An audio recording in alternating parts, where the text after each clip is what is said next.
کاندیدێکی کۆمەڵی دادگەری لە میانی بەشداریکردنی لە گفتوگویەکی کراوەدا لە زانکۆی ئەمریکی لە سلێمانی ڕایدەگەێنێت. بەلایەوە سەیرە هێندێک کاندید و حیزب هەیە بەڵێنی هێندە گەورە دەدەن کە لە توانای ئەواندا نییە و ئەو بەڵێنانەی ئەوان دەیدەن ئەرکی حکومەتە نەوەک پەرلەمانتار. ئەو دەڵێت ئەوانەی ئەو بەڵێنانە دەدەن هەر ئەوانە و پشتەکانیانە ئەو وڵاتیان وێران کردو و سیستەمی ئابووری و کارگێڕی وڵاتیان ئیفلیچ کردووە.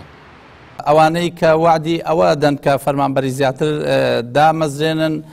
زیاتر خۆشگوزەرانی بکەن هەر ئەوانن وایان کردو لە ئابووری وڵات کە تەحملی ئەوە نەکات چونکە ئەوانە خەڵکانێکن ئەسڵن لە بنەمای ئابووری تێنەگەیشتون بۆیە ئەو کاریسیان بەسەر ئێمە هێناوە و من یەکێکم لەو کەسانی کە ماوەی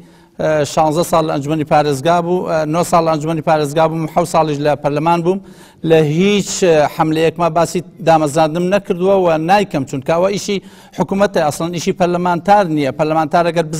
ئەگەر ڕۆڵی خۆی نەزانێ وعدی زۆر زەبەلا حەدا بە خەڵک کە دایانەمەزرێنێ کە پارەیان بۆ گێڕێتەوە کە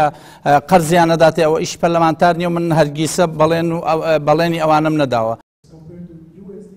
ئەحمەدی حاجی ڕەشید کاندیدی ژمارە 25 لە بازنەی سەی سلێمانی دەڵێت داهاتووی ئەو گەلە کەوتۆتە دەستی کۆمەڵێک نەزانەوە کە ئابووری وڵاتیان تێکداوە و سیستەمی کارگێڕیشیان شێواندووە.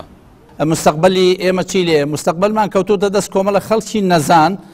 کە فعلەن دیراسێوایان نەکردووە ئێمە مستقبلن پێویستمان بەچی هەیە لە ساڵ 2005 من متابعی مەلەفی تعیناتم کرد لە 167 ئەوانەی کە دامەزراون شەهادەیان دوونە الابتیدائیە لەبەرەوەی فرسەتیان نەهێشتۆتەوە بۆ خریجی زانکۆ.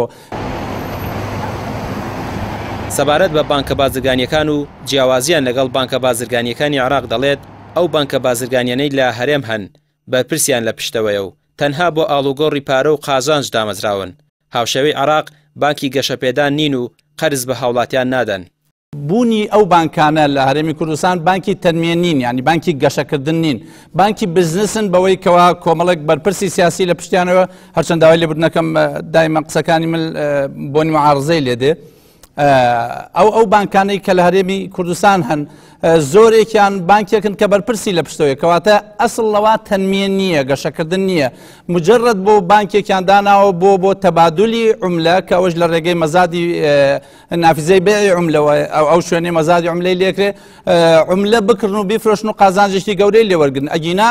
جەنابەت خوێندکارێکی لە زانکۆی ئەمریکی ئایا توانیوتە پارەیەک وەرگری بە قەرز لە بانکێک تاوەکو بتوانی قستی ساڵانەتی پێ بدەین نەخشتیوانیە لە هەرێمی کوردستان لەگەڵەوەش ئەگەر شتێکی وا هەبێ ئایا زمانیەوەکەی کەس بینێ فرسەیەکی کارکردن بۆ دروست بێت لە هەرێمی کوردستان نەخێر لە بەرەوەی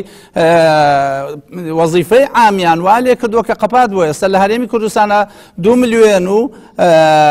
نزیکەی 250,000 فەرمانبەری لێ لە کاتێکە هەرێم پێویستی بە 500,000 مۆزەف زیاتر نییە بۆیە فرسەتەکانیان لە بەردەم توا کەم کردووەتەوە. بەڕای ئابووری ناسان نەبوونی سیستەمێکی ئابووری گونجاو لە هەرێمی کوردستان و نەبوونی سیستەمی بانکی بۆ موچەی فەرمانبەران و پێدانی قەرز لەلایەن بانکە بازرگانیەکان بە هاوڵاتیان دواکەوتنێکی گەورەیە لە سیستەمی کارگێڕی وڵات و پێویستە پێداچوونەوەی تەواو بکرێت. لە کاتێکدا بەرپرسانی هەرێم بەردەوام بەڵێنی گەورە دەدەن بۆ چاکسازی لە لیستی موچە و بە ئەلکترۆنیکردنی موچە بەڵام ئەوان تا ئێستا نەیانتوانیوە لیستی موچەش پاکسازی بکەن. ڕامیا ڕوسمان کەناڵی پێام سلێمانی.